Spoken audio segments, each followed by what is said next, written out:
Welcome to the PodoTron Network. You know, it doesn't matter what walk of life you come from, your race, religion, whatever. Chances are that the legacy of HBCUs and their graduates affect more than one aspect of your everyday life. HBCU ubiquity.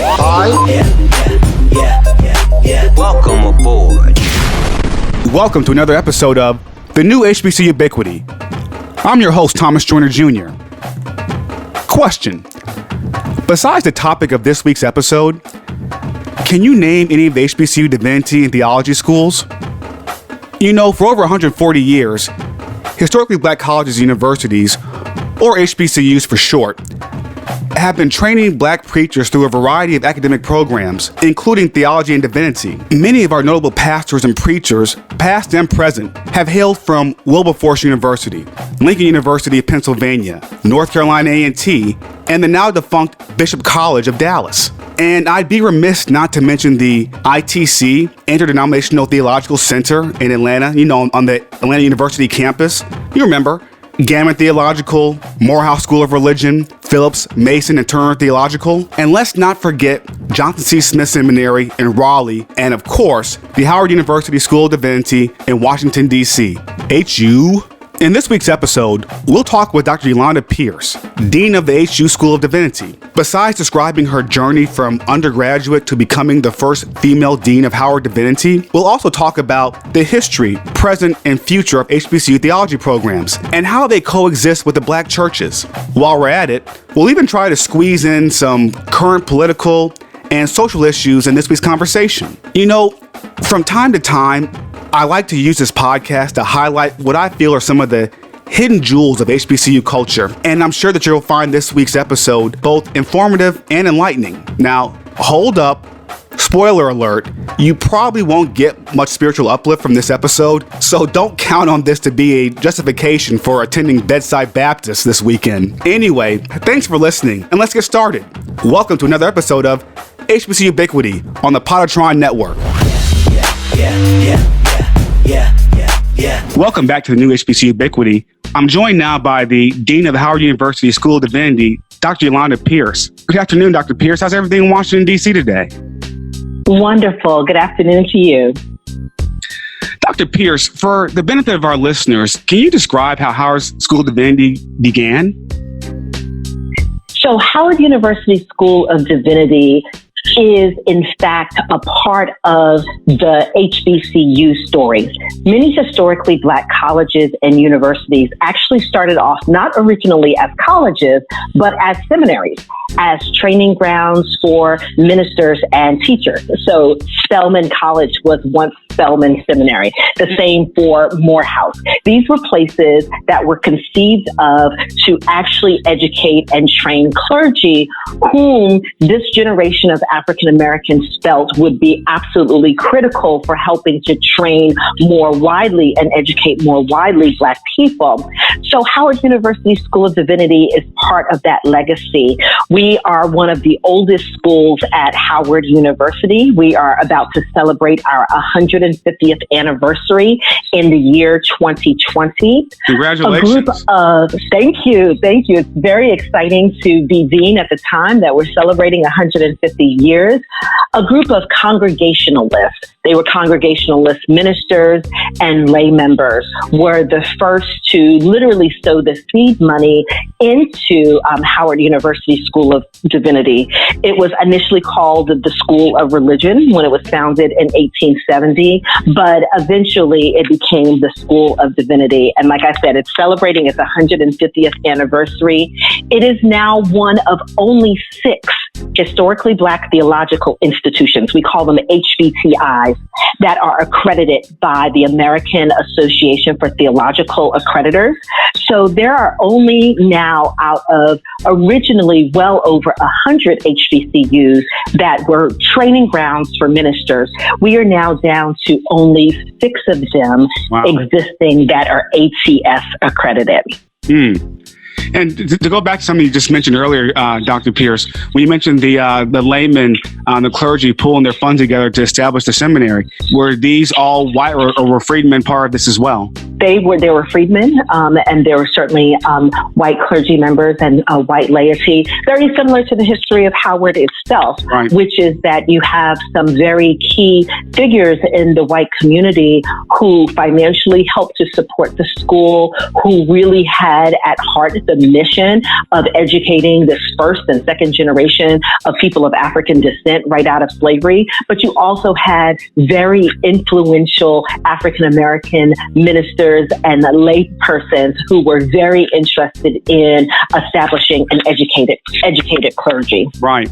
And what was your personal path to becoming the dean of the School of Divinity? So I think I am here accidentally. And I only say that because I never imagined coming to Howard.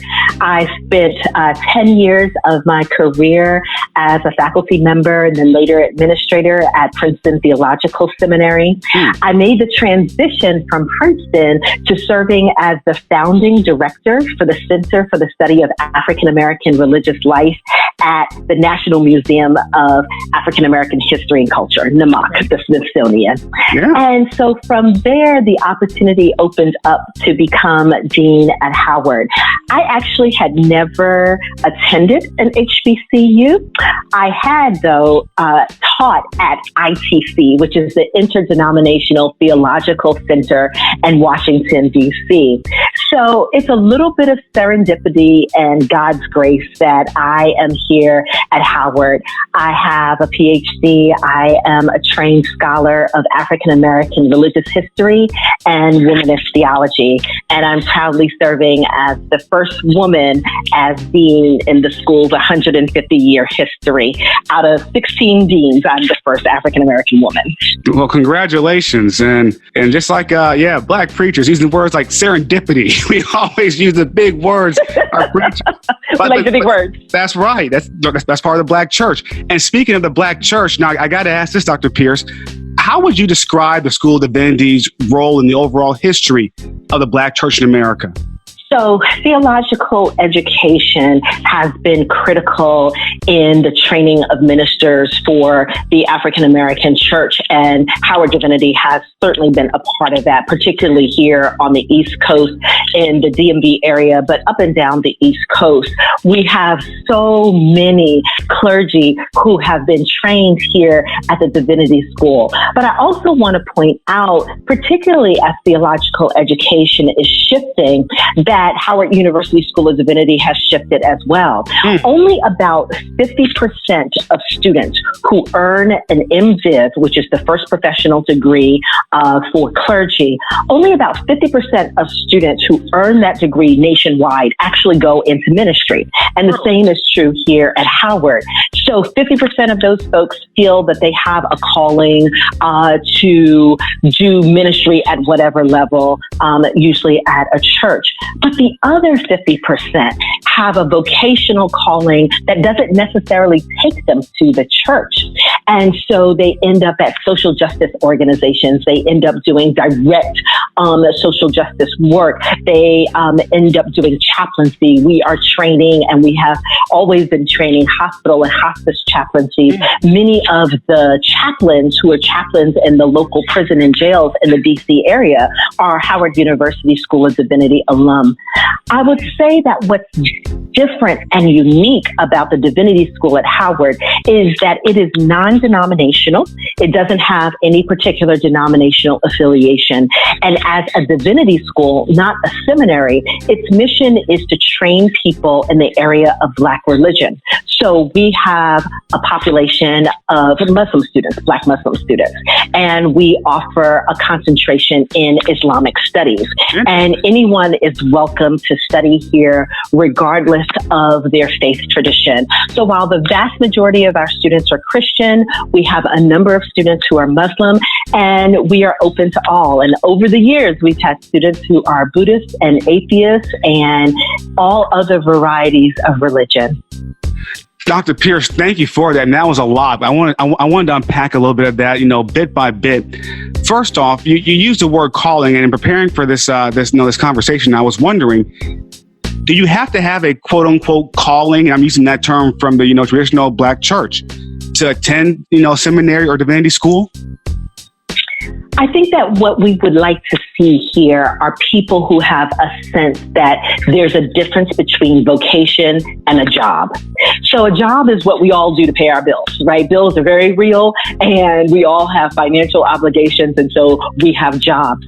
But a vocation is a sense of calling. A vocation is about passion. Howard Thurman, who is a former dean here at Howard and one of our most important ancestors, one of our most important fare bearers, often would talk about vocation as that passion where the things that the world needs meet the thing that God is calling you to do. So I would say that almost every student that we encounter here at Howard University School of Divinity has a vocation. It might not be a calling, right? By which we mean in the Black church tradition, a calling to pastor, a calling to church, a calling to the gospel. But I do believe almost everyone here has a sense of vocation, which is they were uniquely created for a particular way of moving in the world to help change the world and to help, in fact, change and bless God's people. Okay, and on that note, because you also mentioned about being non-denominational and open to all faiths, so that means that women can attend the School of Divinity. Absolutely. Women have been able to attend Howard University School of Divinity from its beginning. There are women here who belong to denominations in which women are not allowed to be ordained clergy. And they are, in fact, again, seeking their sense of vocation, even if that means for them that they will never be ordained clergy. We have Muslim women here, Muslim women who are not going to be called to be an imam at their local mosque, but however, have a sense that God has a vocational calling on their life and they want to be able to explore that. So like many divinity schools, we are at about the 50% mark, 50% men and 50% women. And since you mentioned it, can you become ordained in any faiths at the School of Divinity? So the ordination is through the particular tradition or church or denomination itself. And so we have students who are AME, but the AME church would still have to ordain them. There are students who are Baptist, and the Baptist church would still have to ordain them. Okay, so while we're still talking about, the ins and outs of the School of Divinity, you mentioned earlier about one of the first professional degrees that you all offer, but what are some of the courses and types of degrees that can be obtained at the School of Divinity? So the School of Divinity offers 3 degrees. We offer a Master of Divinity, we offer a Master of Arts, and then we offer a Doctorate of Ministry. In addition to that, we have 2 joint degree programs. There is a joint Master of Divinity and MBA program. So those are for students who are interested in earning both their MDiv and their MBA at the same time. And we also have a second joint degree, which is our Master of Divinity and Master of Social Work degree, the MSW. So we have students here who are pursuing their MDiv and their MSW at the same time. And I guess this next one is a 2-part question, Dr. Pierce. How much does it cost to attend School of Divinity, and what are your admission requirements? Our admission requirements is that it is graduate education. So everyone here already has an undergraduate degree. Some of them have undergraduate degrees in theology and religion. Some of them have absolutely no background whatsoever in theology or religion. So the minimal degree requirement is an undergraduate degree from an accredited institution. Our tuition is about $18,000 a year. Oh, wow. Okay. Not bad at all. Affordable. That's what I think. Yeah. Dr. Pierce, what role, if any, do you see for today's Howard University School of Divinity in the social and political climate, especially on issues that affect Black Americans? So to me, that's absolutely critical. I tell everyone that what we do here at Howard Divinity is we do theology in public. And so I think that it is imperative for people who are training in religion and ethics and biblical studies and history to have something to say about all of the current issues that are affecting not just African Americans, but our nation and our world. Because we're often talking about moral and ethical issues. issues. So when we're talking about immigration, we're not simply just talking about who goes where, but we're talking about what values do we as a nation have. We're talking about what are our ethics, right? What are the things that we believe to be right or wrong?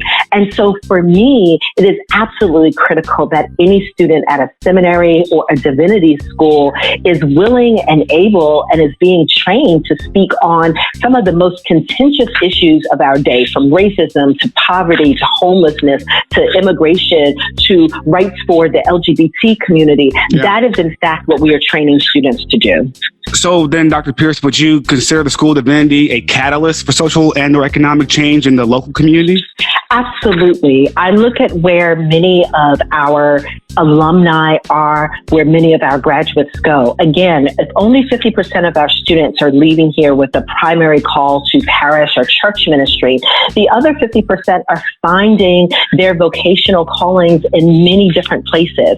We have someone like Erica Williams, who is an alum of our school. She's working with Repairers of the Breach and Reverend William Barber and the Moral Monday movement. That's the embodiment of someone who came to Divinity School, had a calling, but the calling wasn't to preach on Sunday morning. The calling was, how does she help repair the breach? And so as an active member of the Moral Mondays movement, she's found a way to use her Divinity School education and service for social justice.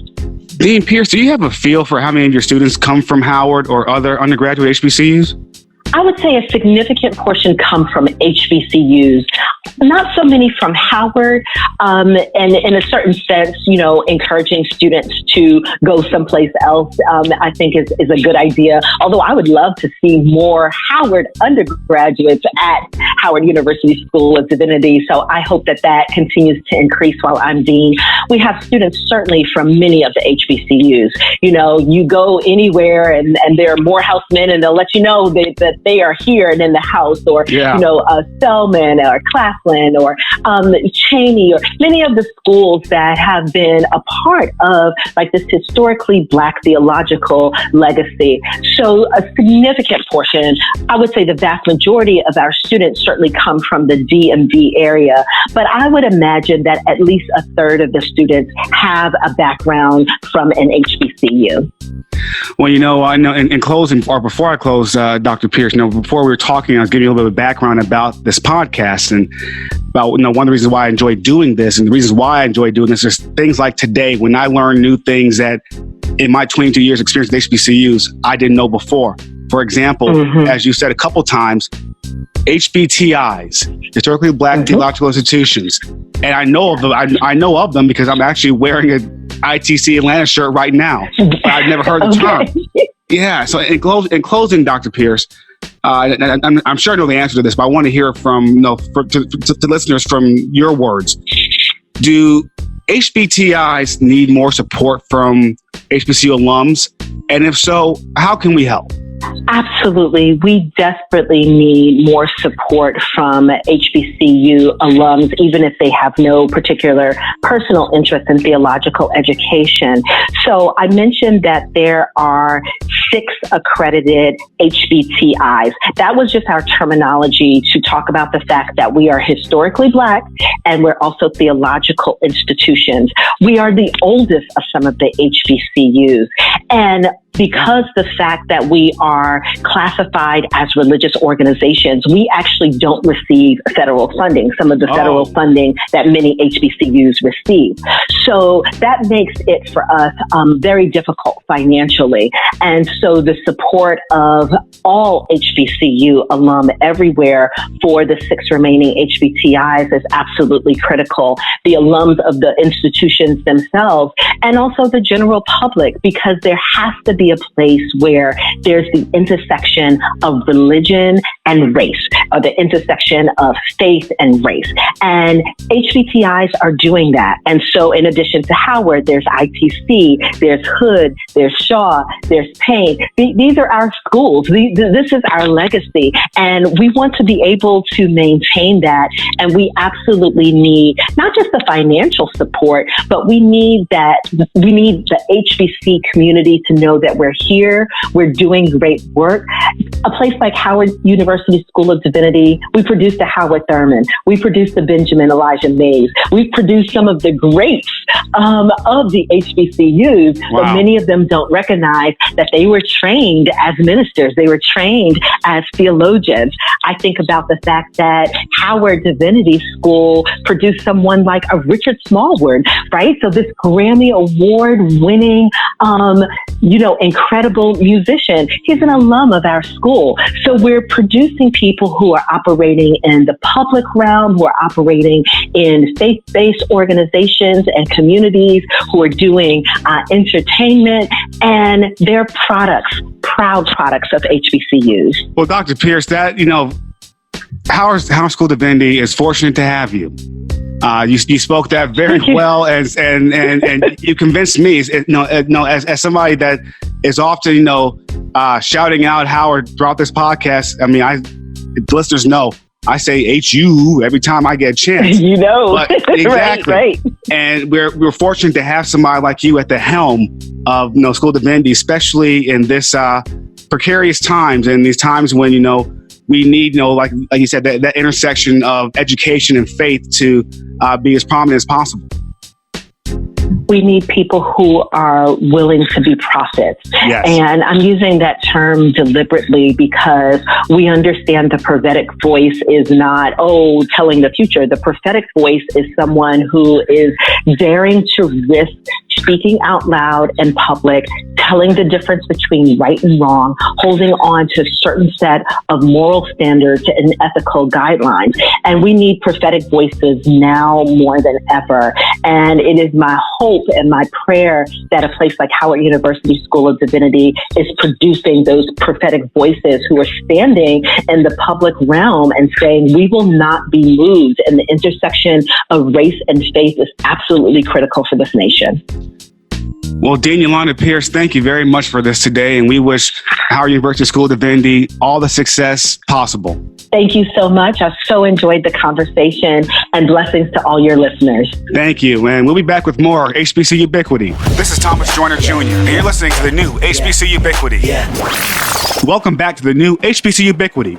Before we close out this week's episode, I want to thank Dean Yolanda Pierce at the Howard University School of Divinity, HU.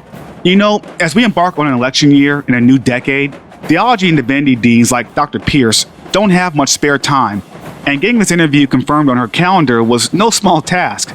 So I thank her for her time and her straight talk. That was definitely what I would consider to be a constructive conversation with the HBCU community. Now, speaking of entering a new decade, what do the 2020s hold for HBCUs? Seriously, I invite you to take a few minutes out of your upcoming schedule to reflect upon that, especially if you plan on your children or grandchildren or nieces, nephews, or other loved ones attending an HBCU in this decade or the next. How will their experience be similar or different than what we experienced? What kinds of expectations will they have of the college experience in general?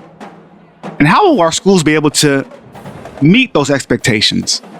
I don't know about you, but that's been on my mind a lot lately. Well, that and some other questions about HBCUs in the 2020s. What is in store for HBCUs in the next decade? Will any close? Will any HBCUs rebound from the brink of closing like Cheney? Oh, and by the way, shout out to Cheney University of Pennsylvania on its remarkable turnaround. And if you're not familiar with their comeback story over the last 2 years, I highly suggest Googling it. It's just a great HBCU success story. But I also wonder if any of our schools will choose or be forced to merge. What's going to happen to tuition costs over the next decade? And how will federal and private financial aid be able to close that gap?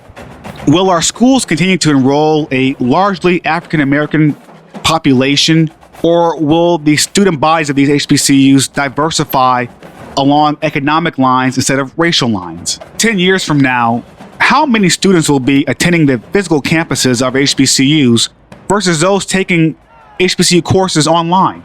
Time will tell, but This year's elections will give us clues to these answers. Democrats and Republicans seem to have similar goals for higher education, but significant differences in how to achieve these goals. As supporters and alumni, we have to prop up our schools with our time and our money. Now, that's obvious and something that I've talked about many times before and will continue to bring up over time, but there's more to do to keep our schools uplifted in the 2020s, like advocacy. For those of us that live in states that are home to HBCUs, we must increase pressure on federal and state lawmakers on both sides of the aisle to provide parity across the entire higher education landscape. Technology and economics have transformed colleges and universities greatly over the last 20 years and will continue to do so in the foreseeable future. But we as alumni and supporters must speak up and continue to keep speaking up or watch our HBCUs get lost in the mix. Despite my soapbox on today, I don't have answers yet, but that's why we keep these conversations going. We, you and I, care about HBCUs, and potential solutions will present themselves over time. Thanks also to the PodoTron Network on PodoTron.com, PodoTron.com, and thank you for listening. I'm Thomas Joyner Jr., and I invite you to come back on next week for another episode of the new HBCU Ubiquity. Sign up and be a part of the team. Be a PodoTron at PodoTron.com. Thank you for listening to PodoTron.